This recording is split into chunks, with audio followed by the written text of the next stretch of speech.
जय हिंद साथियों, आप सभी का स्वागत करता हूं आप सभी के अपने चैनल सीजीडी 2025 के एग्जाम का आज की इस वीडियो में पूरा सिलेबस कंप्लीट करेंगे। यानी कि जैसा इस बार साथियों आपके सामने पेपर खुलेगा जनवरी फरवरी में, मैं कहूंगा साथियों डिक्टो वैसा ही पेपर बनाया गया है।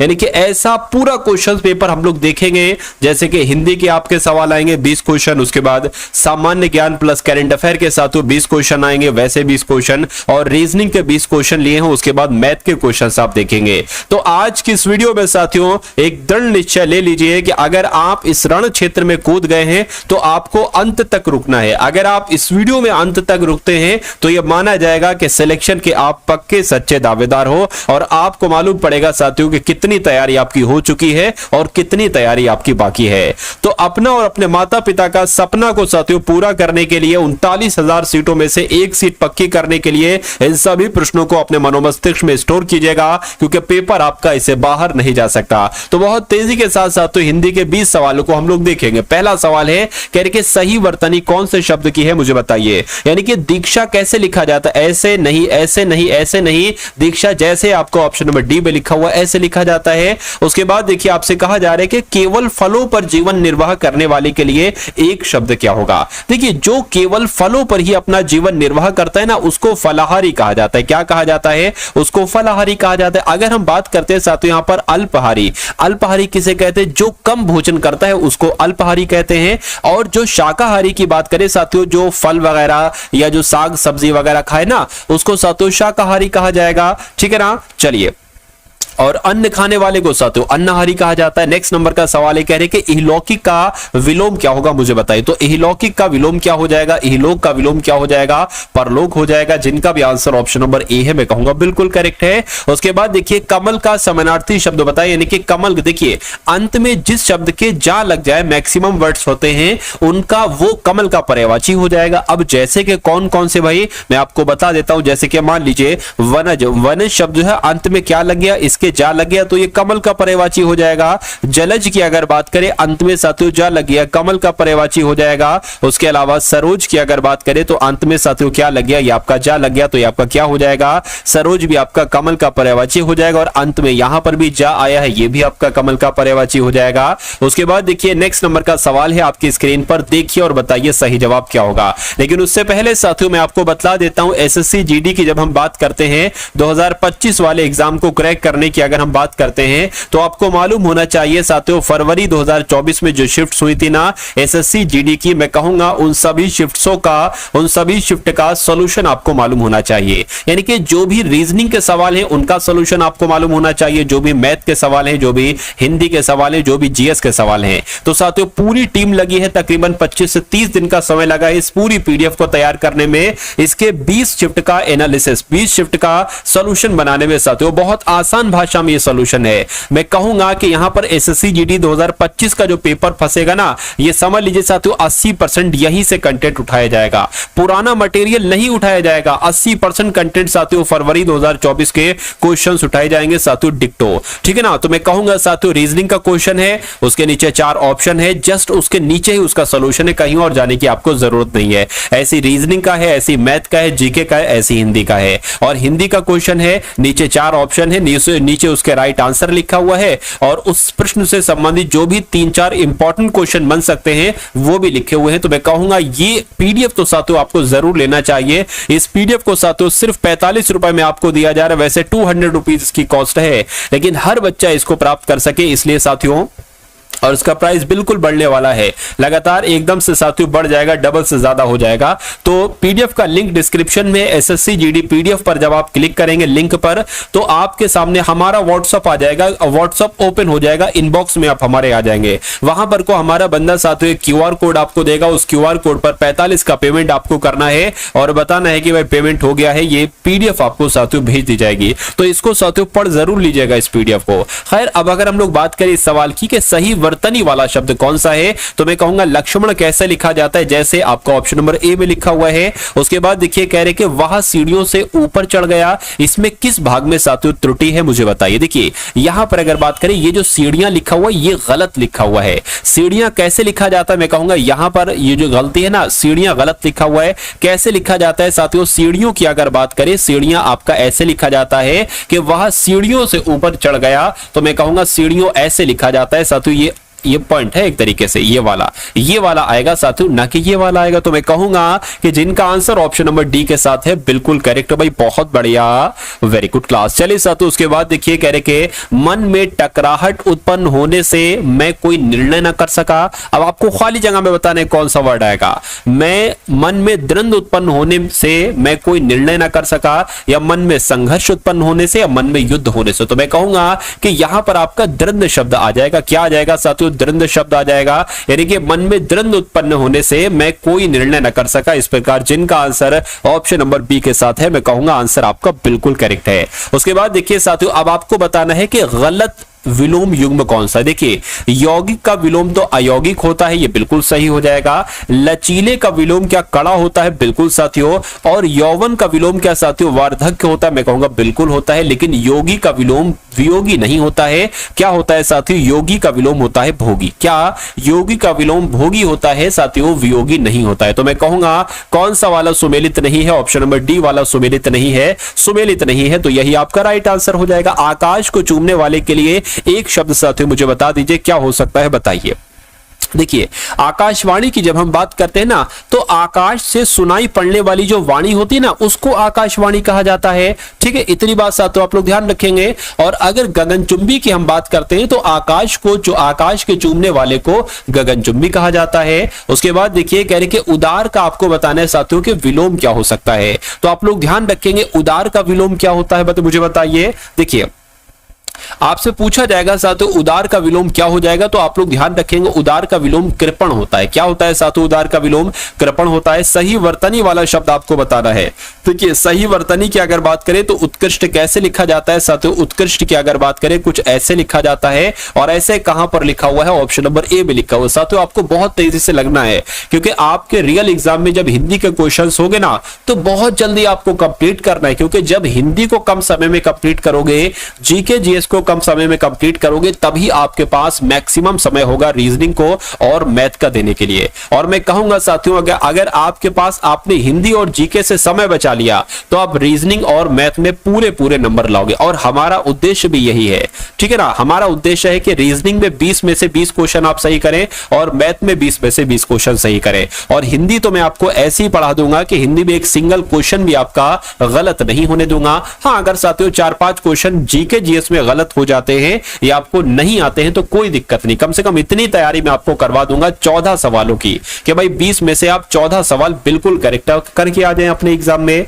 ठीक है ना। तो अगर आपने साथियों सोच लिया है कि भाई इस बार साम दाम दंड व भेद, यानी कि हर एक तरीके से मुझे सिलेक्शन लेना है, चाहे मुझे दिन रात एक करना पड़े, तो साथियों मैं तैयार हूं आपके सिलेक्शन दिलाने के लिए। लेकिन मेहनत आपको मेरे तरीके से करना होगी। डेली एक क्लास आएगी साथियों, रोजाना किसी भी समय ये क्लास आ सकती है। तो आप चैनल से साथियों जुड़े रहेंगे, टच में रहेंगे, और जैसे वीडियो आए तुरंत उसको साथियों एक तरीके से अपने पूरी वीडियो को अपने मनोमस्तिष्क में स्टोर कर लिया, पूरी वीडियो को आपने समझ लीजिए घोल कर पी लिया। आपका सिलेक्शन कोई छीन नहीं सकता, कोई दुनिया की ताकत आपका सिलेक्शन साथियों कराने से आपका नहीं रोक सकती, क्योंकि आप मेहनत करोगे, मेहनत आपसे मैं कराऊंगा। देखिए कह रहे कि रंग लाना, इसका मतलब क्या होता है साथियों? परिवर्तन होना नहीं, धाक जमना नहीं, प्रभाव उत्पन्न होना। बिल्कुल साथियों रंग लाना, ठीक है, प्रभाव उत्पन्न होना, यह आपका बिल्कुल सही जवाब हो जाएगा। अगला सवाल देखिए, आपसे यहां पर कहा जा रहा है कि मुझे गिलानी है कि मैं अपनी दावत में सम्मिलित नहीं हो सकूंगा, या मुझे खेद है, या मुझे शोक है, या मुझे हर्ष है।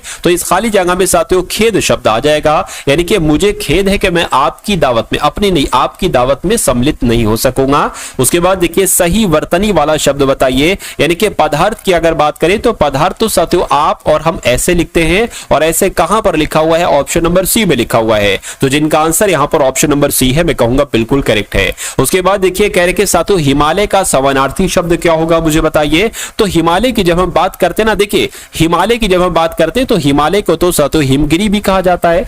क्या हिमालय की अगर बात करें तो हिमगिरी भी कहा जाता है, हिमालय को साथियों पर्वतराज भी कहा जाता है, और हिमालय की अगर बात करें साथियों तो हिमालय को नगराज भी कहा जाता है। तो आपका राइट आंसर अगर है ऑप्शन नंबर सी के साथ, तो मैं कहूंगा कि आंसर आपका बिल्कुल करेक्ट है। साथियों अगर आपने अभी तक इस वीडियो को लाइक नहीं किया है तो मैं आपसे रिक्वेस्ट करूंगा कि कम से कम वीडियो को तो लाइक कर दीजिए, क्योंकि वीडियो को लाइक करने से आपका कुछ नहीं जाता लेकिन मुझे बहुत कुछ मिल जाता है, कि मुझे मालूम पड़ जाता है कि हाँ भाई इतने बच्चों में से इतने बच्चों ने वीडियो को लाइक किया है, वीडियो को प्यार दिया है। ठीक है, इससे मेरा मोटिवेशन और साथियों ऊपर चला जाता है और मैं अगली वीडियो और अच्छे तरीके से आपके सामने पेश करता हूं। अब यहां पर अगर बात करें चैनल को साथियों, आपने अभी तक अगर सब्सक्राइब नहीं किया है तो चैनल को भी साथियों तुरंत आप लोग सब्सक्राइब कर लीजिए, क्योंकि सब्सक्राइब अगर आप कर लेंगे तो एसएससी जीडी में आधा सिलेक्शन आपका ऐसे ही हो जाएगा। फिर खाली आपको साथियों सिर्फ अच्छे तरीके से पढ़ाई करना है और सिलेक्शन लेकर अपने माता पिता का सपना पूरा करना है। अब इस सवाल को अगर बात करें करके राम खूब कसरत करता है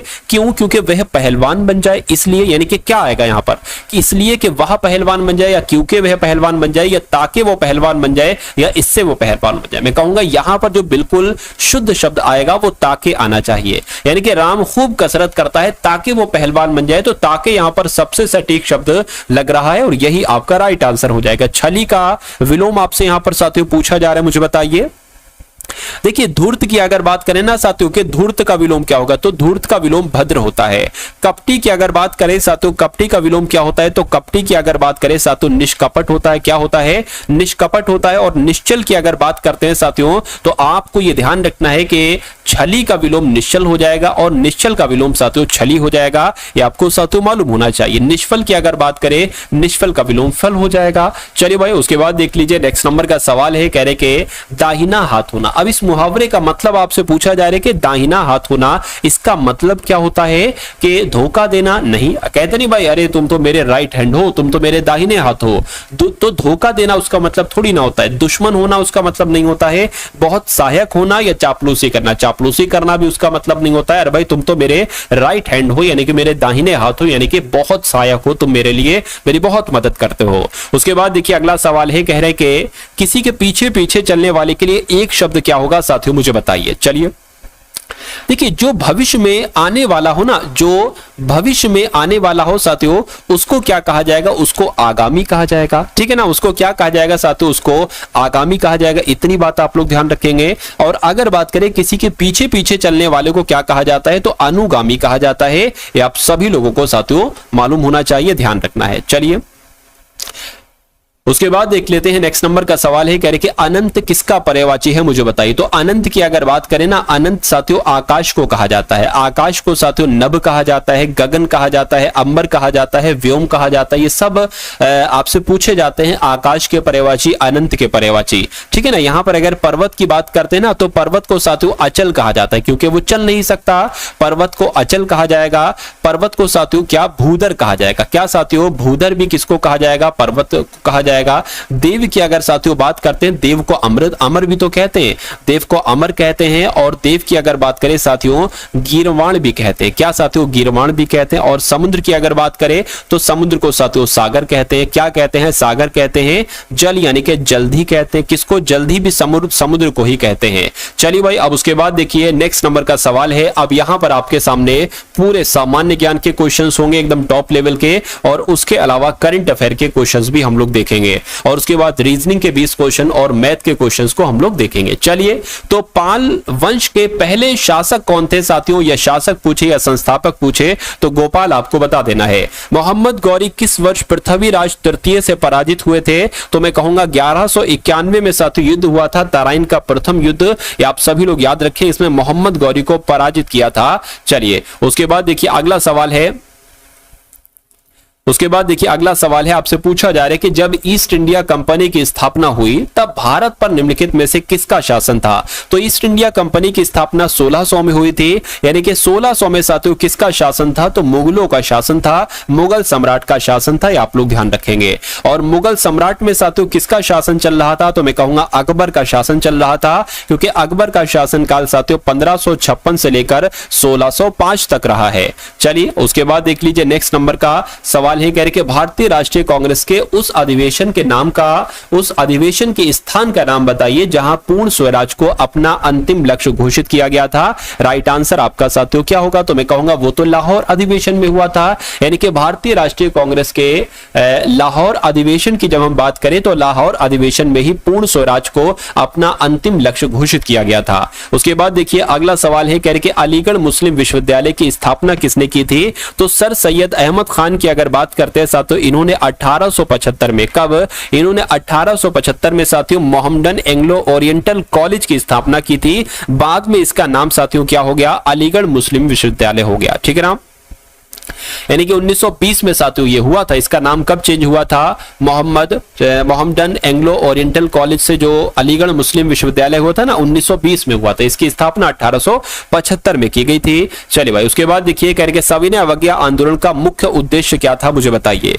तो यहां पर अगर बात करते हैं साथियों सविनय अवज्ञा आंदोलन का मुख्य उद्देश्य क्या था, क्या अगस्त कथन के विरुद्ध नहीं, गोलमेज सम्मेलन के विरुद्ध नहीं, विंस्टन चर्चिल की प्रतिक्रियावादी उगाम विरुद्ध नहीं साथियों, नमक कर के विरुद्ध सविनय अवज्ञा आंदोलन शुरू किया गया था, महात्मा गांधी जी के द्वारा शुरू किया गया था। उसके बाद देखिए कह रहे संयुक्त राज्य अमेरिका ने किस वर्ष दूसरे विश्व युद्ध में प्रवेश किया था, तो मैं कहूंगा जो दूसरा विश्व युद्ध था ना साथियों ये 1939 से लेकर 1945 तक चला था, और अमेरिका ने इसमें जो एंट्री ली थी वो 1941 में ली थी। कब ली थी, 1941 में ली थी। उसके बाद देखिए कह रहे कि भारतीय संविधान के अनुच्छेद 19 में कौन सा अधिकार शामिल है, तो जब हम बात करते हैं साथियों अनुच्छेद 19 की, तो आप लोग ध्यान रखेंगे वाक और अभिव्यक्ति स्वतंत्रता का अधिकार ये अनुच्छेद 19 में दिया गया है, आप लोगों को मालूम होना चाहिए। अगला सवाल है आपके स्क्रीन पर, कह रहे कि लोकसभा में सदस्यों के द्वारा निजी विधेयक पेश करने की सूचना अवधि क्या होती है, तो क्या होती है साथियों 1 माह होती है।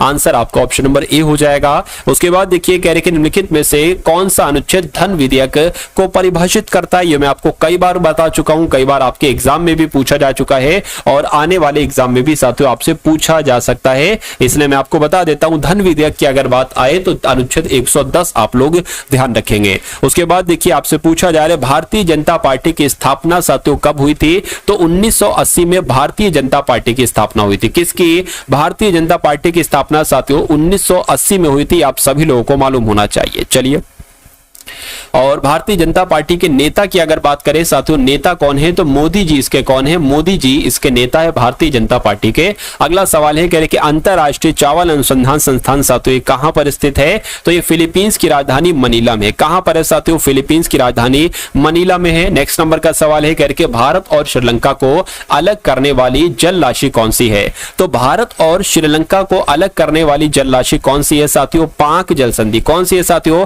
पाक जल संधि। लेकिन अगर आपसे पूछा जाए कि जो 10 डिग्री चैनल है ना, ये 10 डिग्री चैनल साथियों छोटा अंडमान और निकोबार को अलग करता है, और 8 डिग्री चैनल की जब हम बात करते हैं तो ये साथियों मालदीव को और लक्षद्वीप को अलग करता है। तो ये जो इंपॉर्टेंट फैक्ट मैंने आपको बतलाए हैं ये आप लोग बहुत अच्छे से याद रखेंगे। दक्षिण भारत का मैनचेस्टर किसे कहा जाता है, ये क्वेश्चन आपसे बहुत पूछा जाता है, मुझे बताइए। देखिए अगर आपसे पूछ लिया जाए कि उत्तर भारत का क्या, अगर आपसे पूछ लिया जाए कि उत्तर भारत का मैनचेस्टर किसे कहा जाता है, तो आपका आंसर क्या होना चाहिए भाई, कानपुर होना चाहिए। यानी कि उत्तर भारत का मैनचेस्टर तो कानपुर को कहा जाता है। लेकिन अगर आपसे पूछ ले साथियों कि दक्षिण भारत का मैनचेस्टर किसे कहा जाता है, तो साथियों कोयंबटूर को कहा जाता है। किसे कहा जाता है, कोयंबटूर को कहा जाता है। यानी कि दक्षिण भारत का मैनचेस्टर कोयंबटूर को कहा जाता है। यह आपका बिल्कुल करेक्ट आंसर हो जाता है भाई, बहुत बढ़िया, वेरी गुड क्लास। चलिए अगर आपसे सिर्फ ये पूछ ले कि भारत का मैनचेस्टर किसे कहा जाता है, तो भारत का मैनचेस्टर किसे कहा जाएगा?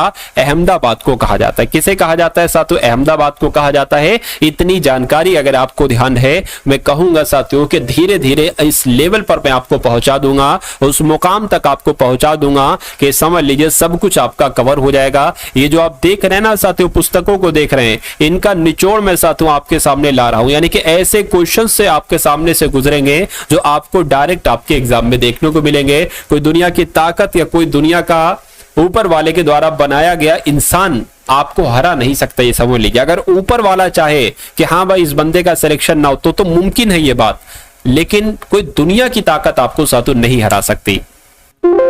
नेपाली भाषा मुख्य रूप से किस राज्य में बोली जाती है? तो मैं कहूंगा साथियों नेपाली भाषा की जब हम बात करते हैं कहां पर, ये तो सिक्किम में बोली जाती है। ठीक है, कहां पर बोली जाती है साथियों? सिक्किम में बोली जाती है। उसके बाद देखिए हाल ही में मसूद पेजेशकियान ने किस देश के राष्ट्रपति के रूप में शपथ ली है? तो अगर यहां पर बात करते हैं साथियों, आप लोग ध्यान रखेंगे ईरान यहां पर आपका राइट आंसर होना चाहिए था। लिखे नहीं कोई बात नहीं, क्योंकि अभी हाल फिलहाल की बात है साथियों, मसूद पेजेशकियान ये ईरान के राष्ट्रपति बने। कहां के साथियों राष्ट्रपति बने हैं? ईरान के राष्ट्रपति बने हैं। उसके बाद देखिए कहा जा रहा है आपसे कि कुल्हाड़ी बंद पंचायत अभियान, ये क्वेश्चन बहुत इंपॉर्टेंट है, ये अभियान बहुत इंपॉर्टेंट है क्योंकि ये कहां शुरू हुआ है साथियों? राजस्थान में शुरू हुआ है। तो कुल्हाड़ी बंद पंचायत अभियान साथियों राजस्थान में शुरू हुआ है। उसके बाद देखिए राष्ट्रपति द्रौपदी मुर्मू जी ने किस देश में अंतरराष्ट्रीय शिक्षा सम्मेलन को संबोधित किया है? तो मैं कहूंगा साथियों इन्होंने न्यूजीलैंड में किया है।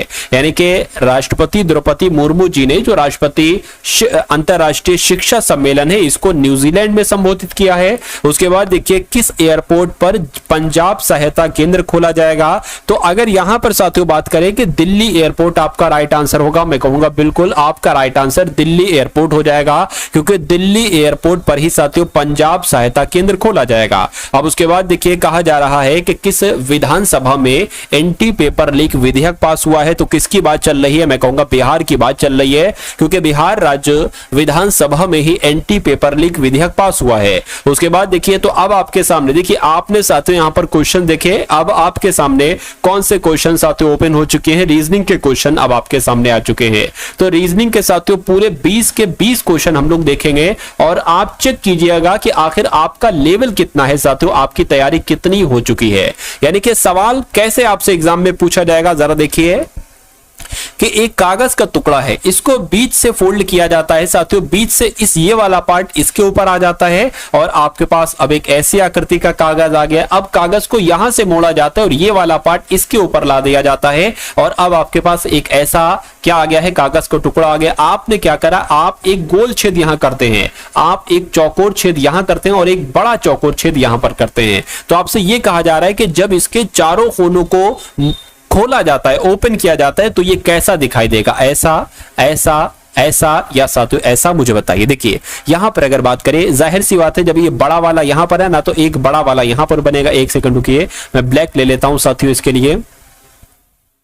चलिए तो एक ब्लैक साथियों यहां पर है ना, तो एक ब्लैक मेरा मानना है कि यहां पर भी हो जाएगा। एक यहां पर चौकोर है तो एक यहां पर चौकोर हो जाएगा और एक साथियों यहां पर आपका गोला है ना, तो आपका एक यहां पर गोला हो जाएगा। इतनी बात क्लियर है? कहिए बिल्कुल क्लियर है। चलिए कोई दिक्कत नहीं। अब देखिए क्या होगा, अब देखिए जब साथियों ये यहां पर चौकोर एक है, एक यहां पर, तो मैं कहूंगा यहां पर भी साथियों एक चौकोर आ जाएगा और यहां पर भी एक चौकोर आ जाएगा और यहां पर एक चौकोर आ जाएगा ये वाला, और यहां पर एक चौकोर आ जाएगा। ये जीरो जो यहां पर है वो एक यहां पर आ जाएगा और एक कहां पर आ जाएगा, यहां पर आ जाएगा। तो ऐसा आपको कहां पर दिख रहा है? मैं कहूंगा ऐसा तो सिर्फ और सिर्फ मुझे ऑप्शन नंबर डी में ही नजर आ रहा है। तो इसलिए आंसर आपका जो जाएगा वो किस ऑप्शन के साथ जाएगा? वो ऑप्शन नंबर डी के साथ जाएगा।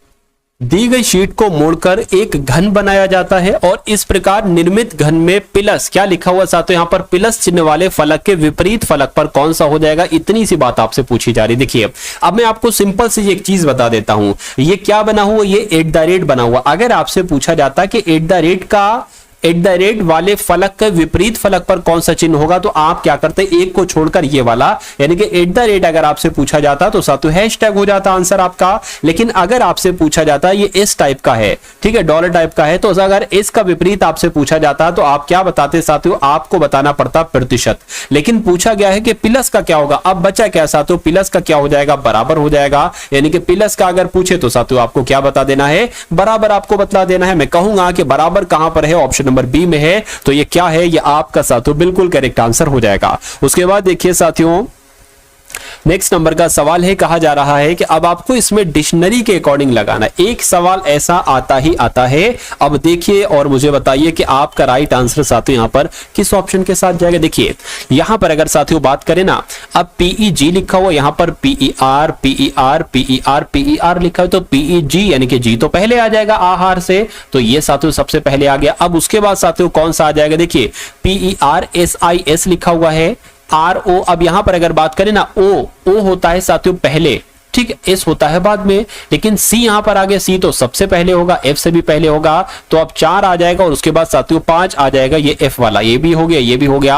अब इसमें से साथियों देखिए एस पहले आता है या ओ, मैं कहूंगा ओ पहले आता है, तो 3 आ जाएगा और साथियों फिर आपका 2 आ जाएगा। यानी कि अब अगर यहां पर बात करें कि 145 32 कहां पर लिखा हुआ है, तो ऑप्शन नंबर बी में लिखा हुआ है, तो ये आपका ऑप्शन नंबर बी नहीं बल्कि सी में लिखा हुआ, तो ऑप्शन नंबर सी आपका बिल्कुल करेक्ट आंसर हो जाएगा। अब उसके बाद अगर बात करें कि यदि दर्पण को दाईं ओर रखा जाता हो तो दिए गए संयोजन के सही दर्पण प्रतिबिंब क्या बनेगा, मुझे बताइए। यानी कि अगर यहां पर दर्पण में रख दूं तो ये कैसा दिखेगा दर्पण में। मैं आपको कई बार बता चुका हूं कि जो सबसे अंत में होता है वो सबसे पहले दिखाई देता है, यानी कि के ऐसा दिखेगा, ठीक है। ये क्यू बना है तो ये साथियों पी की हालत में आ जाएगा, ये एक कुछ ऐसा करके दिखेगा, 2 कुछ ऐसा करके दिखेगा, एन की अगर बात करते हैं साथियों कुछ ऐसा दिखेगा, एन और जी की अगर बात करें साथियों ऐसा दिखेगा। तो आपको ये बताना है कि ऐसा कहां पर साथियों आपको नजर आ रहा है। देखिए चलिए, के हो गया, पी हो गया, ये एक है क्या, चलिए एक बना दिया, ये भी नहीं, तो कोई सा नहीं मिसमैच कर रहा है, ठीक है। यहां पर के किसी में है ही नहीं, तो मैं कहूंगा या तो ये गलत है या ऑप्शन गलत है। खैर कॉन्सेप्ट जो मैंने आपको बताया है वही कॉन्सेप्ट आप लोग ध्यान रखेंगे। 2 चीजें, जो सबसे अंत में होगा वो सबसे पहले दिखेगा, ठीक है। चलिए उसके बाद देखिए अगला सवाल है, और अगर बात करते हैं जैसे कि बी, अगर बी का मुंह इस तरफ है तो दर्पण में ये इसका इस तरफ दिखेगा, लेकिन ए का जैसे है ना ए वैसा ही दर्पण में दिखेगा। उसके बाद देखिए नंबर सीरीज वाला सातों सवाल है आपके स्क्रीन पर, कह रहे हैं कि 2 है, उसके बाद 5 है, उसके बाद 11 आ गया है, उसके बाद 17 आ गया है। आपको बताने के उसके बाद क्या नंबर आएगा, और उसके बाद 31 ही आना चाहिए और फिर 41 आना चाहिए। चलिए भाई यहां पर अगर साथियों हम लोग बात करें, ये क्या है, 2 है, 5 है, 11 है, 17 है, 31, ये सब के सब साथियों अभाज्य संख्या है। क्या है, ये सब अभाज्य संख्या है। तो मैं कहूंगा कि यहां पर भी कोई अभाज्य संख्या आएगी। यानी कि अगर साथियों यहां पर हम लोग बात करते हैं कि 17 के बाद अभाज्य संख्या तो 19 आती है, लेकिन 19 कहीं ऑप्शन में नहीं दे रखी है। क्या 21 अभाज्य संख्या नहीं, 25 अभाज्य संख्या नहीं, 29 अभाज्य संख्या तो है, लेकिन 29 से पहले 23 भी अभाज्य संख्या है, तो यहां पर 23 आएगा। चलिए तो इस प्रकार जिनका भी आंसर ऑप्शन नंबर डी के साथ है, मैं कहूंगा आंसर आपका बिल्कुल करेक्ट हो जाएगा। अब उसके बाद देख लीजिए अगले नंबर का साथियों सवाल आपके स्क्रीन पर है, देखिए सवाल को और बता दीजिए राइट आंसर आपका क्या होगा। कह रहे कि LAYOUT को WRRVDI लिखा जाता है, तो उसी कूट भाषा में CHETAK को क्या लिखा जाएगा, मुझे बताइए। देखिए यहां पर अगर हम लोग ऐसा करते लिख ही लेते हैं, जैसे कि L जो होता है ना 12 पर होता है, A 1 पर होता है, Y साथियों 25 पर होता है, O 15 पर होता है, U 21 पर होता है, T 20 पर होता है, और यहां पर इसको लिख लेते हैं साथियों W 23 पर होता है, R 18 पर होता है, फिर R 18 पर होता है, V 22 पर होता है साथियों, D 4 पर होता है, I 9 पर होता है। अब यहां पर आपको देखना है कि कितने कितने साथियों नंबर जो है ना वो आगे बढ़ रहे हैं, बस इतनी सी बात आपको देखना है। और साथियों आपको कोई दिक्कत कोई परेशानी महसूस नहीं होना चाहिए। देखिए यहां पर से तो अच्छा खासा बड़ा, यहां से भी बहुत बड़ा, यहां से भी, अच्छा यहां पर एकदम से कम हो गया। एक काम साथियों आप ये करिए कि इस 20 की अगर बात करें ना तो ये 20 से 23 हो जाता है, यानी कि यहां पर 3 बढ़ा दिया गया है। ये 21 से 18 हो गया है, तो अब साथियों 3 घटा दिया गया है, यानी कि यहां पर 3 बढ़ाया, यहां पर 3 घटाया। ये 15 से 18 हुआ है, फिर से साथियों 3 बढ़ा दिया गया। 25 से 22 हुआ, यानी कि फिर से 3 घटा दिया गया। 1 से 4 हुआ है, फिर 3 बढ़ा दिया गया, और 12 से 9 फिर 3 घटा दिया गया। तो लॉजिक आप समझिए ना क्या चल रहा है, पहले 3 बढ़ाया गया फिर घटाया गया। तो इसको भी हम लोग इसमें 3 बढ़ाएंगे तो क्या आ जाएगा साथियों, मुझे बताइए। सबसे पहले 3 बढ़ाया गया है ना, अच्छा यहां से चलना है भाई, ये भी तो देखना है के 11 पर होता है 3 बढ़ाएंगे 14 आ जाएगा, 14 पर n होता है, n ये लिखा है a। अब यहां पर साथियों 3 घटाएंगे तो जब a में भैया 3 घटाएंगे तो क्या आ जाएगा साथियों, x आ जाएगा, w नहीं आएगा। तो मैं कहूंगा ये हमारा राइट आंसर हो जाएगा। शॉर्ट तरीके से साथियों, हमने पूरा सवाल नहीं देखा, ठीक है, जितना देखना चाहिए था उतना देख लिया और आंसर तक हम बिल्कुल आसान तरीके से पहुंच गए। अब उसके बाद देखिए अगला सवाल है। अब यहां पर अगर बात करते हैं ना, बहुत ध्यान से देखना है, यानी कि 36a है ब्रैकेट में 15c 4 है, b है ब्रैकेट में 21a 13 है और फिर a 24 है, d है और ब्रैकेट में 16 d 2 है। आपसे कहा जा रहा है कि यदि a का अर्थ प्लस है, यानी कि जहां पर आपको a देखने को मिले प्लस लिख देना, जहां पर आपको साथियों b देखने को मिले ना वहां पर माइनस लिख देना, जहां पर आपको c देखने को मिले गुणा कर देना और जहां पर आपको d देखने को मिले मेरे हिसाब से यहां पर भाग होना चाहिए तो वहां पर भाग लिख देना, बस इतनी सी बात है। अब नंबर को जरा लिख लीजिए, जैसे 36 हो गया ब्रैकेट में 15 और 4 आ जाएगा और साथियों यहां पर फिर ब्रैकेट में 21 और 13 आ जाएगा और फिर साथियों क्या आ जाएगा 24 आ जाएगा, ठीक है ना, और फिर ब्रैकेट में साथियों 16 और 2 आ जाएगा। यहां पर क्या है d है, d का मतलब भाग होता है तो ये मैंने भाग लिख दिया। यहां पर d है, d का मतलब साथियों भाग होता है। यहां पर a है, a का मतलब साथियों प्लस है। यहां पर क्या है a का मतलब प्लस है, ठीक है ना। अब यहां पर b आ जाएगा, b का मतलब माइनस है। यहां पर c है, c का मतलब गुणा है और यहां पर क्या है a है और a का मतलब प्लस है। तो इतनी बात साथियों क्लियर है, कहिए बिल्कुल क्लियर है। आप देखिए ये 36 हो गया, प्लस 15 चौक 60 हो जाएंगे, माइनस 21 13 कितने हो जाएंगे 4 और 3 34 हो जाएंगे। इतनी बात क्लियर है, बिल्कुल क्लियर है। अब देखिए यहां पर इसकी जगह पर पता क्या आएगा, 2 8 16 यानी कि 8 आएगा और 8 को यहां पर 24 से भाग देना है। तो जब 24 से भाग देंगे 8 एकम 8 8 3 24 हो जाएगा। तो मैं डायरेक्ट साथियों यहां पर 3 लिख लेता हूं, ठीक है, 3 लिख लेता हूं। अब इन दोनों को जोड़ दीजिए 6 और साथियों कितना 96 हो गया यहां पर, ठीक है ना, 96 हो गया साथियों। चलिए अब इसमें से 34 घटा लीजिए और 3 जोड़ दीजिए तो इसमें 2 बच जाएगा और यहां पर साथियों 6 आ जाएगा, प्लस 3 कितना हो जाएगा 66 हो जाएगा, लेकिन 66 नहीं बल्कि 65 हो जाएगा और 65 के ऑप्शन में है, मैं कहूंगा बिल्कुल ऑप्शन में है, ऑप्शन नंबर ए वाले में है। तो इस प्रकार जिनका भी आंसर ऑप्शन नंबर ए है मैं कहूंगा बिल्कुल करेक्ट है। चलिए उसके बाद देखिए अगले नंबर का साथियों सवाल है, कह रहे कि 2 बहनें रजनी और रानी, क्या रजनी और रानी की आयु का अनुपात 2:3 है। 6 वर्ष के बाद उनकी आयु का अनुपात 3:4 हो जाएगा। तो कह रहे कि रजनी की वर्तमान आयु साथियों आपसे यहां पर पूछी जा रही है। देखिए ये सवाल कहने को तो मैथ के चैप्टर का है, लेकिन ये सवाल रीजनिंग के सेक्शन में भी आपसे पूछा जा सकता है और ये डिक्टो सवाल पूछा जाएगा। बस फर्क क्या होगा साथियों, फर्क की जब हम बात करें तो फर्क सिर्फ जो अनुपात है ना ये चेंज हो जाए, बस बाकी और सब कुछ सेम रहेगा, नाम थोड़ा बहुत हो सकता हो चेंज हो जाए। इस सवाल को आप कैसे करेंगे, देखिए 2 बहनें हैं रजनी और रानी, इनका आयु का अनुपात कितना है 2x और कितना है साथियों 3x है। रजनी की आयु 2x है तो रानी की आयु 3x है। कह रहे 6 वर्ष के बाद, तो इसमें 6 जोड़ दीजिए, 6 जोड़ दीजिए दोनों में। कह रहे 6 वर्ष के बाद उनकी आयु का अनुपात 3:4 हो जाता है, यानी कि 3:4 हो जाता है। तो कह रहे कि रजनी की वर्तमान आयु क्या होगी, तो रजनी की साथियों आयु कितनी है 2x है, यानी कि 2x का मान आपसे निकाल पूछा जा रहा है। तो x का मान यहां से निकाल लीजिए, फिर 2x का बहुत आराम से निकल जाएगा। देखिए 4 दूना 8 हो जाएगा, यानी कि 8x हो गया, 6 चौक 24 हो जाएगा, बराबर साथियों 3x की अगर बात करें 3 गुणा 3 9x हो जाएगा, 6 3 18 हो जाएगा, ठीक है। ये आपका साथियों 9x आ गया, ये बराबर के उधर है 8x, इधर आएगा तो माइनस का हो जाएगा 8x। अब देखिए ये साथियों 24 है इधर, ये बराबर के उधर 18, इधर आएगा तो माइनस का हो जाएगा। अब 9x में से 8x जाएगा साथियों, x बराबर कितना बचेगा 24 में से 18 गया 6 बचेगा। यानी कि अब अगर बात करें रजनी की वर्तमान आयु आपसे पूछी जा रही है और रजनी की वर्तमान आयु 2x है। जब x बराबर 6 है तो 2x बराबर साथियों क्या हो जाएगा 2 गुणा 6 हो जाएगा, यानी कि 12 वर्ष साथियों रजनी की उम्र निकल कर आएगी। तो 12 वर्ष आपका राइट आंसर हो जाएगा।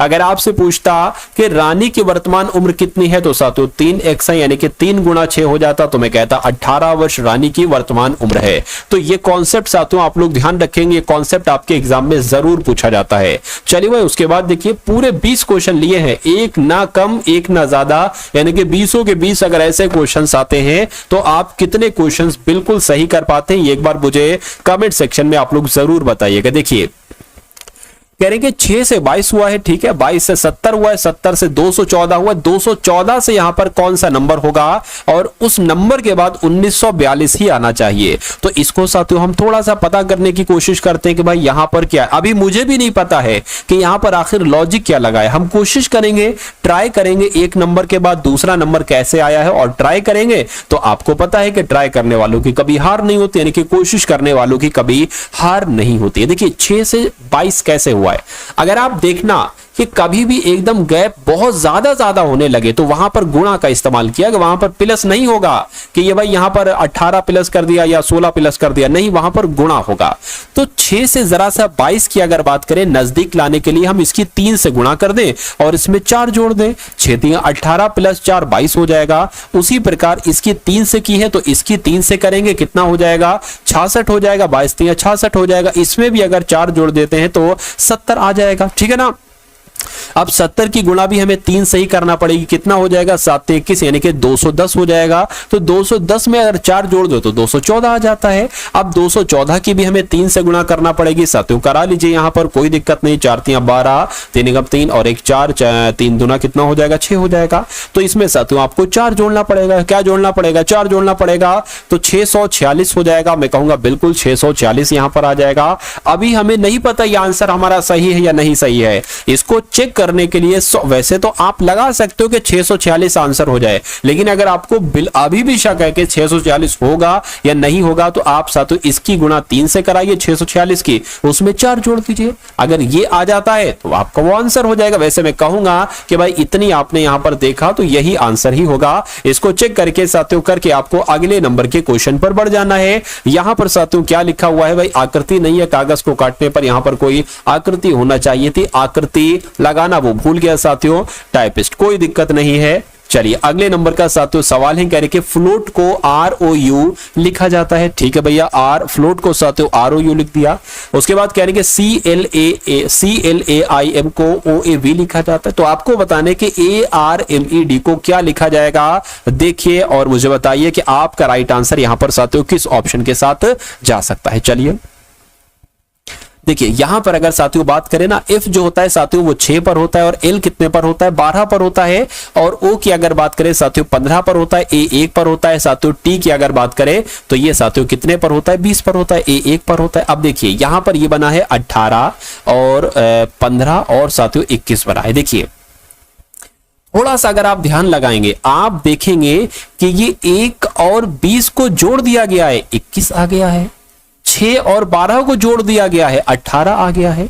15 की जगह 15 आ जाएगा, यानी कि लॉजिक जो है वो समझ गए ना साथियों। अब देखिए साथियों, यानी कि इसको आपस में जोड़ देना है। तो 1 और 18 आर 18 पर आता है, इसको जोड़ोगे कितना आएगा साथियों, 19 आएगा। और 19 पर एस होता है। यहां पर ओ जैसा है ना वैसा ही ओ है, जैसा बीच वाला लेटर वैसा ही ये है, यानी कि एम की जगह पर एम आ जाएगा। और इसको जरा जोड़ो, 5 + 4 यानी कि 9 आ जाएगा। तो मैं कहूंगा 9 पर क्या आता है, आई आता है, यानी कि SMI। तो SMI कहां पर लिखा हो, मैं कहूंगा ऑप्शन नंबर ए में लिखा हुआ है। तो इस प्रकार ये लॉजिक बिल्कुल नया था और ये एग्जामिनर ने हो सकता हो शायद अभी तक साथियों पूछा हो, लेकिन आपसे अब पूछा जा सकता है ये लॉजिक। तो ये एक्सपेक्टेड लॉजिक है और मेरा मानना है कि इस बार आपसे ये लॉजिक पूछा जरूर जाएगा। चलिए भाई उसके बाद देखिए कह रहे कि विटीकल्चर का संबंध अगर अंगूर से है तो फ्लोरिकल्चर का संबंध साथियों किससे होगा, मुझे बताइए। देखिए असल में होता ऐसा है कि अंगूर के उत्पादन को विटीकल्चर कहा जाता है। क्या कहा जाता है, विटीकल्चर कहा जाता है। तो किसके उत्पादन को फ्लोरिकल्चर कहा जाएगा, यहां पर शब्द क्या जुड़ा है, यहां पर फल शब्द जुड़ा है। तो मैं कहूंगा फलों के उत्पादन को फ्लोरिकल्चर कहा जाएगा।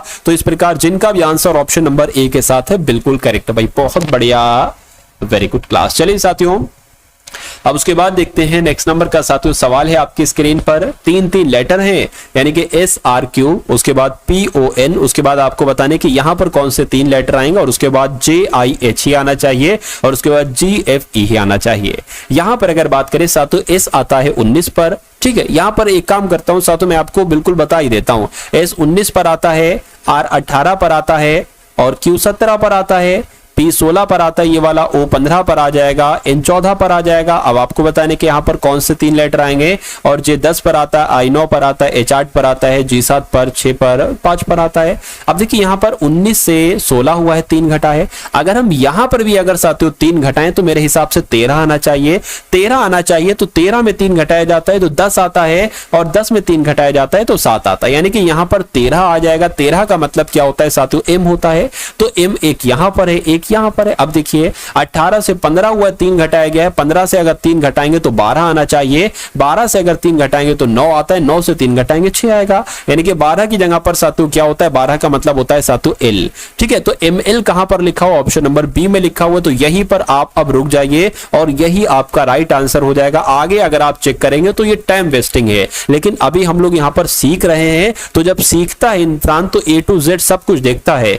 17 से 3 घटाया 14 हो गया, 14 से 3 घटाएंगे 11 आ जाएगा, 11 पर साथियों के आता है, तो मैं कहूंगा MLK ही आपका बिल्कुल करेक्ट आंसर हो जाता है। भाई बहुत बढ़िया, वेरी गुड क्लास। चलिए साथियों अब उसके बाद देख लीजिए नेक्स्ट नंबर का सवाल है। यहां पर भी साथियों आकृति नहीं लग पाई है, चलिए कोई दिक्कत नहीं है। अब उसके बाद देखिए अगले नंबर का साथियों सवाल है, और ये बहुत शानदार सवाल है, एक अच्छा कॉन्सेप्ट है। देखिए कहा जा रहा है साथियों यहां पर आपसे, ये अगर बात करते हैं साथियों यहां पर कुछ दिक्कत हो गई भाई।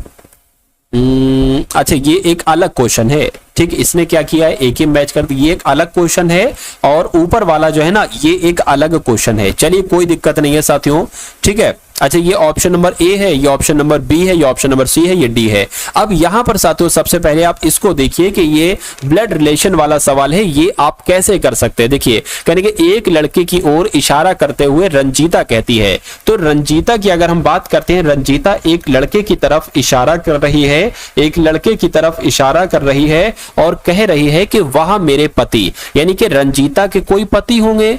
रंजीता के पति के ससुर कौन होंगे, रंजीता के पिताजी होंगे। क्या इनके पिताजी होंगे? तो रंजीता के पिता की इकलौती पुत्री, रंजीता के पिता की इकलौती पुत्री, ये अपनी खुद की बात कर रही है, यानी कि इसके रंजीता के ही पुत्र, रंजीता का पुत्र मान लीजिए साथियों ये हो गया। रंजीता के पुत्र के पिता, रंजीता के पुत्र के पिता कौन होंगे, ये होंगे रंजीता के पिता के पुत्र की इकलौती बहन मान लीजिए साथियों ये हो गई, ठीक है ना, यानी कि रंजीता के पति की बहन का पुत्र। तो का पुत्र कौन हो गया साथियों, ये हम मान लेते हैं, ठीक। यही तो है, इस लड़के के बारे में बताया जा रहा है कि भैया रंजीता के पति की बहन का पुत्र है, ये लड़का है। तो पूछा क्या जा रहा है कि उस लड़के की मां का रंजीता के पति से क्या संबंध है, आपसे यहां पर पूछा जा रहा है। देखिए उस लड़के की मां का, यानी कि इस लड़के की अगर मां की बात करें, इस लड़के की मां का रंजीता के पति से क्या संबंध है, रंजीता के पति से क्या संबंध है, यानी कि इस लड़के की मां ये हो जाएंगी, तो ये अपने भाई को ही भाई कहेंगी। तो पति से क्या संबंध है इसके रंजीता के, तो ये साथियों अपनी बहन इसको कहेगा, बहन कहेगा, तो मैं कहूंगा बहन आपका बिल्कुल करेक्ट आंसर हो जाएगा। तो आपका राइट आंसर साथियों जो जाएगा वो किस ऑप्शन के साथ जाएगा, मैं कहूंगा ऑप्शन नंबर डी के साथ जाएगी। क्वेश्चन बहुत एक तरीके से स्ट्रॉन्ग क्वेश्चन था, स्ट्रॉन्ग कॉन्सेप्ट था साथियों ये। अब हम लोग साथियों इस सवाल को देख लेते हैं कि ये सवाल भी एक तरीके से साथ में ही मिक्स कर दिया गया, इसमें कोई दिक्कत नहीं है साथियों। कहा गया है साथियों आपको बताने कि इंग्लिश डिक्शनरी के अकॉर्डिंग साथियों कैसे क्या होगा, यानी कि सबसे पहले कौन सा लेटर आएगा, तो ACO लिखा हुआ, ACA लिखा हुआ, ACC, ACC, ACT लिखा हुआ, तो मैं कहूंगा ये सबसे पहले आएगा 2 वाला, ठीक है। उसके बाद साथियों क्या आ जाएगा यहां पर, अब यहां पर ACO है, ये नहीं आएगा, ACCO, ACCE वाला आ जाएगा, तो यानी कि 3 आ जाएगा यहां पर, ये वाला भी हो गया। अब साथियों कौन सा आ जाएगा देखिए जरा, ठीक है। अब साथियों देखिए ये है आपका ACC और ये ACT हो जाएगा, तो यही आ जाएगा, 4 वाला आ जाएगा। अब बचा क्या साथियों, अब बचा क्या, ACO आएगा, ये ACT आएगा, तो ACO आएगा यानी कि ये आ जाएगा, और फिर 5 वाला आ जाएगा। तो 234 15 कहां पर लिखा हुआ है, ऑप्शन नंबर ए में लिखा हुआ है, ऑप्शन नंबर ए में लिखा हुआ है, तो ये क्या होगा, ये आपका साथियों बिल्कुल करेक्ट आंसर हो जाता है भाई। बहुत बढ़िया, वेरी गुड क्लास। चलिए अब उसके बाद देख लीजिए साथियों नेक्स्ट नंबर का सवाल है आपकी स्क्रीन पर। इसको देखिए साथियों और मुझे बताइए कि आपका अगला सॉल्यूशन इसका क्या होगा। यानी कि यहां पर आपसे कहा यह गया है कि भैया 7 से 113 बनाया गया है, यहां पर कहा गया है कि 15 से 481 बनाया गया है। तो आपको बताना है 11 से कौन सा नंबर बनाया जा सकता है साथियों। देखिए और मुझे बताइए, यहां पर एक कॉन्सेप्ट लगा है कि 7 से 113 कैसे बनाया गया है।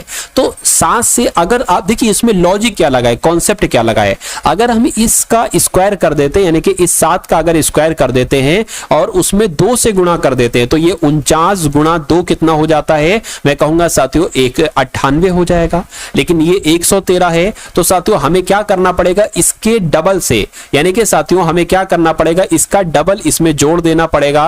यानी कि इसमें साथियों 114 जोड़ देना पड़ेगा। तो ये कितना हो जाएगा, ये 12 हो गया। और ये साथियों 10 11 112 है, लेकिन फिर भी हमें 1 जोड़ना पड़ेगा तो ये 113 मिलेगा। ठीक है ना। अब इसकी अगर बात करें साथियों 11 से हमें क्या नंबर मिलेगा, हमने इसमें क्या किया था, पहले उस नंबर का स्क्वायर कराया था और फिर उसकी गुणा साथियों 2 से कर दी थी। यानी कि 121 गुणा 2 कितना आ जाएगा, 242 आ जाएगा। इतनी बात क्लियर है क्या, ये बिल्कुल क्लियर है। देखिए उसके बाद साथियों इसका डबल से हमने उसको जोड़ दिया था, यानी कि यहां पर 22 जुड़ जाएगा और उसमें भी हमने 1 जोड़ दिया था। तो 242 और ये कितना हो जाएगा, ये साथियों 4 5 5 यहां पर आ गया और ये आपका साथियों 2 4 यहां पर 6 हो गया और ये 2 हो गया, यानी कि 265 साथियों 11 से बन जाएगा। तो 265 के ऑप्शन में है, मैं कहूंगा बिल्कुल ऑप्शन में है, ऑप्शन नंबर सी वाले में है। चलिए भाई अब उसके बाद देख लीजिए नेक्स्ट नंबर का सवाल है। इस सवाल को साथियों देखिए और मुझे आंसर बताइए कि आखिर इस सवाल का जवाब क्या हो सकता है। चलिए देखिए, कहने के सभी चूहे कुत्ते हैं, तो मान लेते हैं साथियों ये क्या हो गए, ये चूहे हो गए। और कह रहे हैं कि सभी चूहे जो है ना, सभी चूहे कुत्ते हैं, सभी चूहे कुत्ते हो गए। उसके बाद कह रहे हैं कि कुछ चूहे मुर्गियां हैं, तो मान लेते हैं साथियों इतने चूहे, क्या इतने चूहे कौन हो जाएंगे साथियों, इतने चूहे मुर्गियां हो गई, इतने चूहे मुर्गियां हो गई। अब निष्कर्ष को देखिए और मुझे बताइए कि कौन सा निष्कर्ष सही है, कौन सा निष्कर्ष गलत है। करके कुछ चूहे कुत्ते हैं, कुछ चूहे कुत्ते हैं, यहां पर तो सभी चूहे कुत्ते हैं। ठीक है, सभी चूहे कुत्ते हैं, तो कुछ चूहे कुत्ते हैं, ये गलत नहीं हो सकता, ये सही हो जाएगा। कुछ मुर्गियां चूहे, बिल्कुल साथियों कुछ मुर्गियां चूहे, इतनी मुर्गियां साथियों चूहे हैं, तो ये भी बिल्कुल सही हो जाएगा। यानी कि निष्कर्ष 1 और निष्कर्ष 2 आपका दोनों सही हो जाएगा और दोनों सही हो जाएगा तो यही आपका बिल्कुल करेक्ट आंसर हो जाएगा। चलिए भाई अब उसके बाद देखिए, अब यहां पर आपको साथियों बताना है कि कौन सा एक तरीके से संबंध सही तरीके से आएगा। भतीजी, ब्यूटिशियन, महिलाएं। देखिए इतनी बात तो क्लियर है कि जो भतीजियां होती हैं ना, भतीजी वो महिलाएं ही होती हैं। तो ये मान लीजिए साथियों क्या हो गई, ये महिलाएं हो गई, तो ये क्या हो जाएंगी, ये भतीजियां हो जाएंगी। ठीक है, अब ब्यूटिशियन की अगर बात करें तो ब्यूटिशियन कुछ लड़कियां भी होती है, कुछ लड़के भी होते हैं। तो हो सकता हो कुछ ब्यूटिशियन भतीजियां हो, तो ये कुछ ब्यूटिशियन भतीजियां हो गई। हो सकता हो कुछ ब्यूटिशियन महिलाएं हो, लेकिन हो ये भी सकता है कुछ ब्यूटिशियन साथियों पुरुष हो। तो कुल मिला के ऐसा आरेख बनेगा और ऐसा आरेख क्या यहां पर बना है, नहीं यहां पर बना है, नहीं यहां पर बना, नहीं यहां पर बना है। तो आपका राइट आंसर किस ऑप्शन के साथ जाएगा, मैं कहूंगा ऑप्शन नंबर सी के साथ जाएगा। चलिए भाई अब उसके बाद देखिए नेक्स्ट नंबर का सवाल है। इस सवाल को देखिए और आपको बताना है कि आपका राइट आंसर क्या होगा। ओ है ये खाली जगह, के एम फिर खाली जगह, फिर खाली जगह, के एम के बाद खाली जगह है, ओ पी के है फिर खाली जगह है, फिर ए ओ है फिर खाली जगह एम ए है। तो कभी भी अगर आपके सामने ऐसा सवाल आ जाए तो मैं आपको सिर्फ एक कॉन्सेप्ट बताता हूं इसका, उस एक कॉन्सेप्ट को साथियों आपको ट्राई करना है और आंसर आपका बहुत आसानी से आ जाएगा। भले 1 सेकंड ज्यादा लगे लेकिन जो रिजल्ट आएगा ना वो बिल्कुल सही आएगा। सबसे पहले आपको इसको काउंट कर लेना है, 1 2 3 4 5 6 7 8 9 10 11 12 13 14 15। अब 15 यहां पर आ रहा है तो या तो हो सकता हो 3 का पेयर बने या 5 का पेयर बने। तो 3 का तो साथियों पॉसिबल नहीं लग रहा है, तो साथियों 5 का पेयर बना लेते हैं। यहां पर 1 2 3 4 5 ये अलग हो गया, 1 2 3 4 5 ये अलग हो गया और 1 2 3 4 5 ये अलग हो गया। आप यहां पर देख रहे हैं कि सबसे, ठीक है ना, सबके शुरू में ओ आ रहा है, यहां पर भी ओ, यहां पर भी शुरू में ओ, यहां पर भी शुरू में ओ।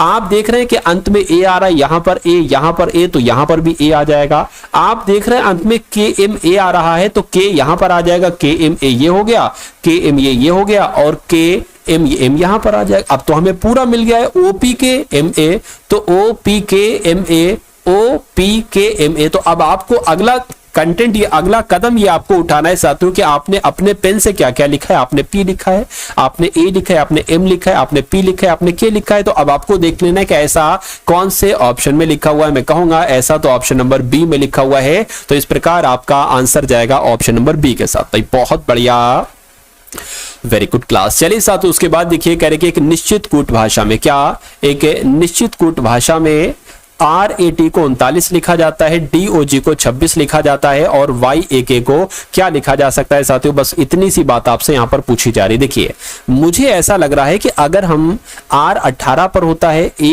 1 पर होता है, T 20 पर होता है, इनको जोड़ दे क्या 39 आएगा? देखिए जरा बिल्कुल 39 आएगा। अगर इसको जोड़ दे साथियों 4 + 15 + G बोले तो 7, कितना आएगा साथियों? आपका 22 हो जाएगा। 22 बिल्कुल 26 आएगा। तो मैं कहूंगा Y आता है 25 पर, A आता है 1 पर, K आता है 11 पर, यानी कि 25 और 22 कितना हो जाएगा? 7 4 बोले तो 47 हो जाएगा। 47 तो नहीं, कोई मिस्टेक हुई है। जरा देखिए साथियों Y किस पर आता है? 25 पर आता है, A 1 पर आता है, यानी कि 26 और 11 कितने हो जाएंगे? तो ये 7 हो गए। अच्छा ये 3 हो गए, तो मैंने एक एक्स्ट्रा पता नहीं कैसे जोड़ दिया, क्या मिस्टेक करी मैंने, देखिए जरा। अच्छा यहां पर आपका जो है ना, यहां पर आपका अच्छा इसको मुझे 12 करना चाहिए था, मैंने 22 कर दिया। तो कुल मिला के 37 आपका आंसर आएगा। और 37 किसका आंसर है? ऑप्शन नंबर सी वाला है, बिल्कुल सही हो जाएगा आपका आंसर।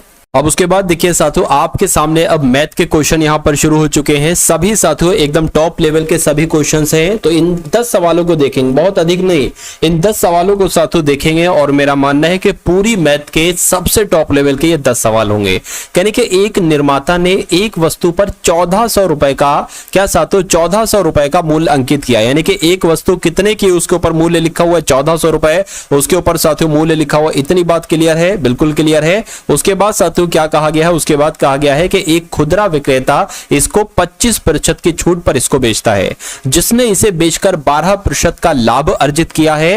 यानी कि और खुदरा विक्रेता ने वस्तु को किस मूल्य पर बेचा है, आपसे पूछा जाए। देखिए सबसे पहले यहां पर बात की गई है कि अगर 1400 रुपए किसी पर लिखे हैं और 25% की छूट दी जा रही है, यानी कि उसको 75% में बेचा जा रहा है, तो इसको जरा साथियों चेक कीजिए। यहां पर क्या आ जाएगा साथियों? 4 3 12 आ जाएगा, ठीक है ना, 2 चला जाएगा, 4 5 20 हो जाएगा, 350 आ जाएगा।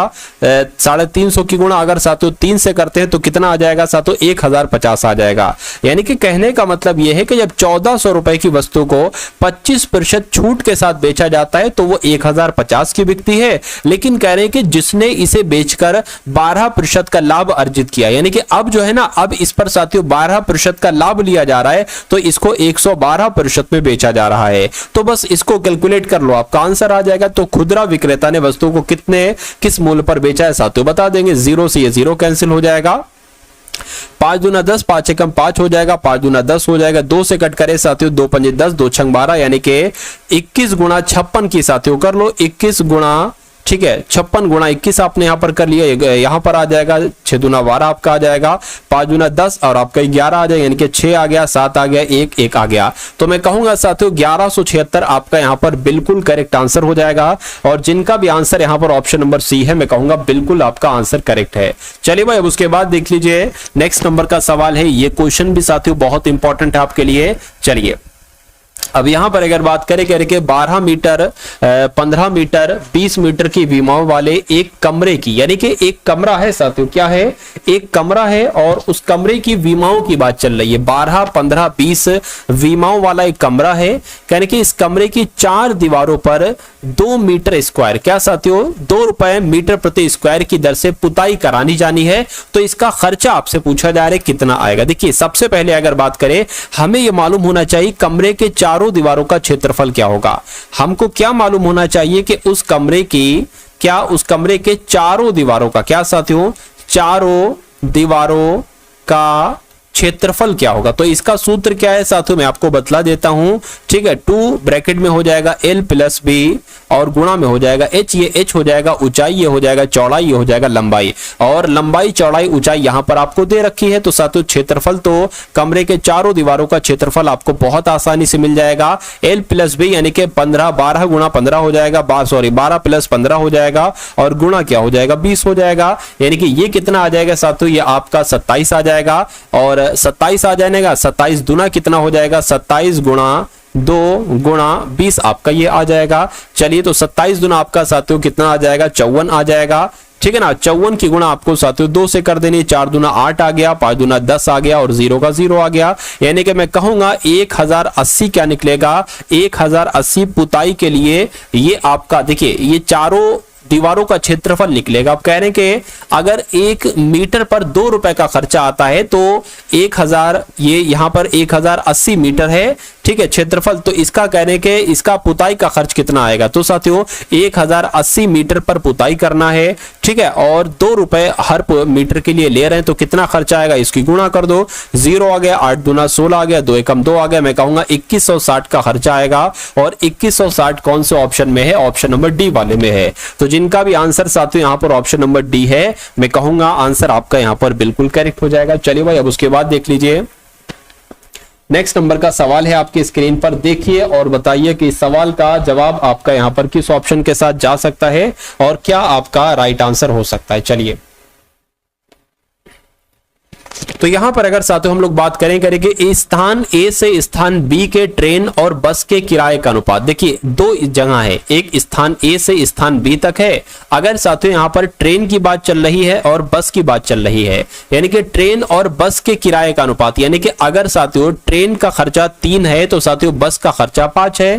कह रहे कि यदि ट्रेन का किराया 15% बढ़ जाता है और बस का किराया 10% बढ़ जाता है तो ट्रेन और बस के नए किरायों का अनुपात क्या होगा। ये क्वेश्चन बहुत इंपॉर्टेंट है। देखिए यहां पर 15%, हमें 3 का 15% निकालेंगे तो थोड़ा सा मुश्किल पड़ेगा। अगर हम 30 यहां पर 30 कर लेते हैं, इसको 50 कर लेते तब भी थोड़ा सा मुश्किल पड़ेगा 15% निकालना। लेकिन अगर हम इसको 3 की जगह पर 300 और 5 की जगह पर इसको 500 कर लेते हैं और फिर कहते हैं कि भैया 300 का यानी कि इस 3 का ट्रेन का किराया 15% बढ़ जाता है तो इसका 115 निकाल लीजिए। अच्छा इसका एक काम करिए साथियों, 15% पहले आप इसका निकाल लीजिए तो 2 0 से 2 0 कैंसिल हो गया, 15 3 45 हो जाएगा। यानी कि पहले 300 था, अब 45 उसमें बढ़ जाता है तो साथियों 345 अब खर्च हो जाता है ट्रेन का।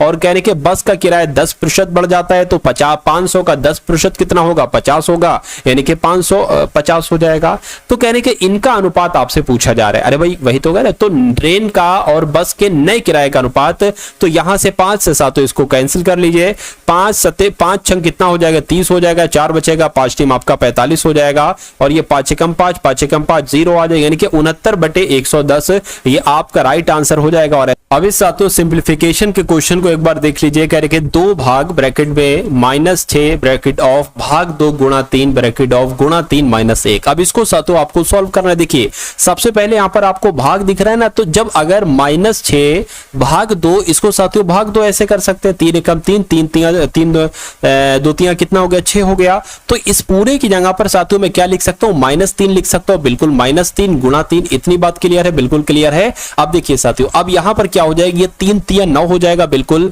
3 3 9 हो जाएगा। अब माइनस का 9 आ गया और ये भाग 2 है, यानी कि 2 भाग हो गया। इतनी बात क्लियर है। अब आपको भी पता है साथियों 2 भाग 9 है तो साथियों इसको मैं ऐसे लिख सकता हूं, इसको मैं ऐसे लिख सकता हूं, बिल्कुल। अब यहां पर क्या है साथियों, गुणा 3 है, गुणा 3 -1 है, -1 आ गया। इसको अगर कैंसिल करो मैं साथियों 3 एकम 3 3 3 9, यानी कि 2/3 माइनस का, और यहां पर क्या आ जाएगा, 1 आ जाएगा। इतनी बात क्लियर है, माइनस का 2/3 -1 है। अब इसको साथियों आप कैलकुलेट करा लीजिए, 2 एकम 2 हो जाएगा, यहां से 2 आ गया। और यहां पर अगर साथियों बात करते हैं 3 एकम 3 आ गया, ये साथियों यहां पर आपका 3 आ जाएगा, ठीक है ना, यहां पर 3 आ जाएगा आपका।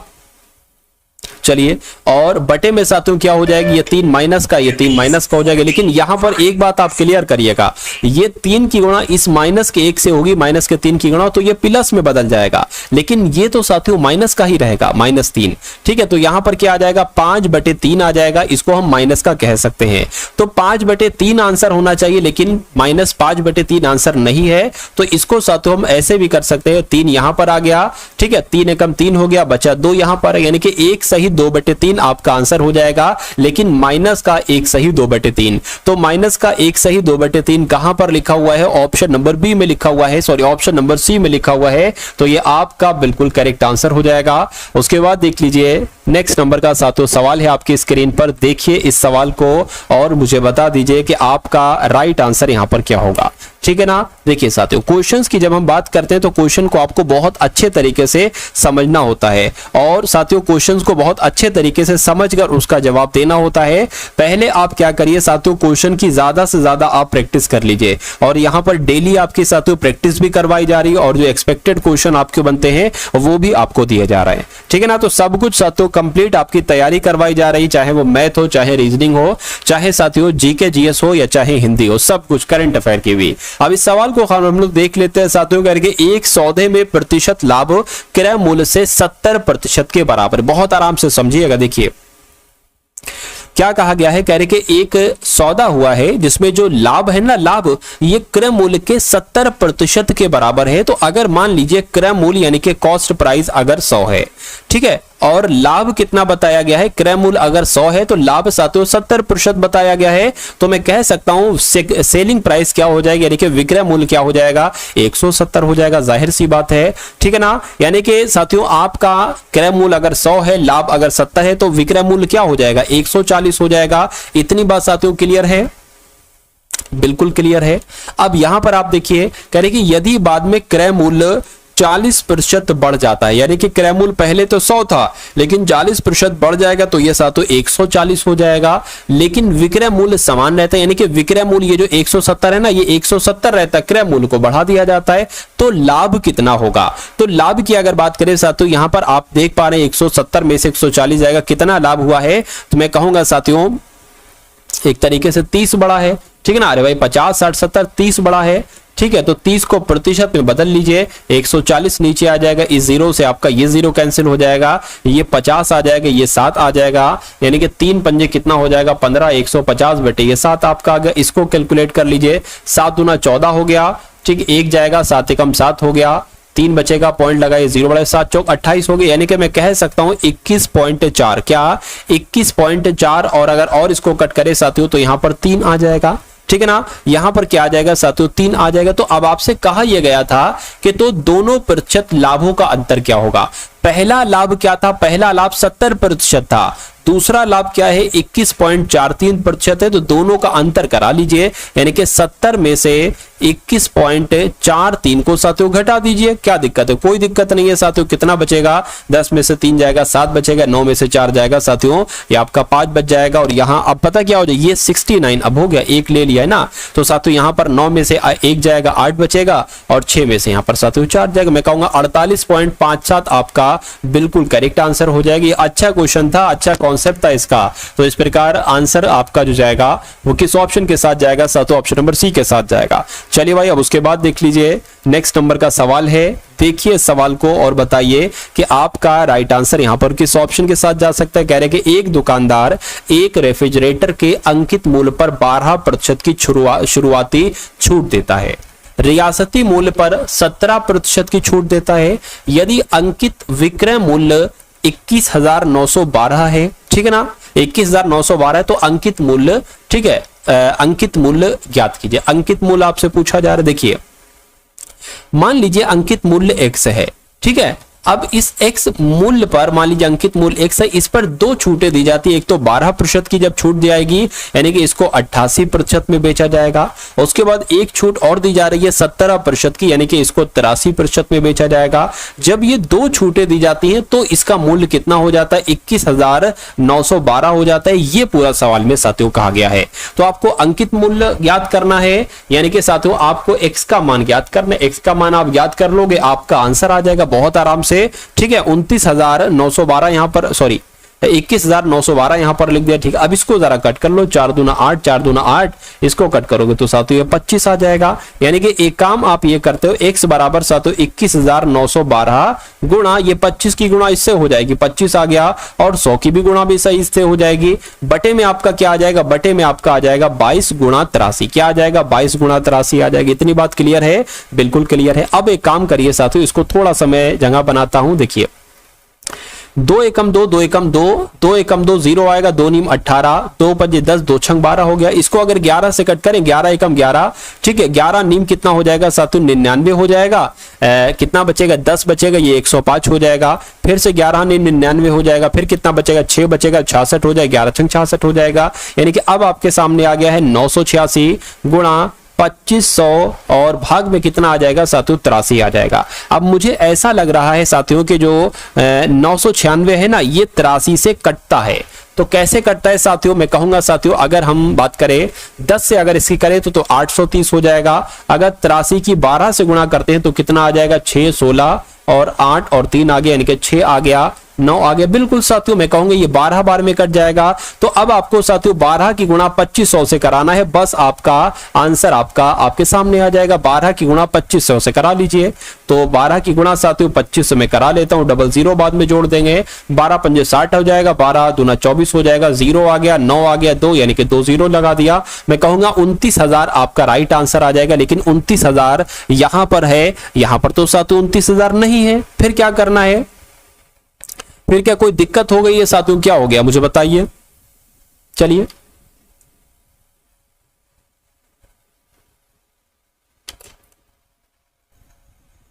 तो देख लेते हैं साथियों दिक्कत कहां पर हो गई। देखिए मुझे लग रहा है साथियों इस गुणा में दिक्कत कहीं पर हो गई, तो इसको एक बार और चेक कर लेते हैं। देखिए यहां पर अगर बात करें, इसको हटाता हूं मैं, 12 की गुणा 2500 से करना थी तो 12 गुणा 25 कर लिया।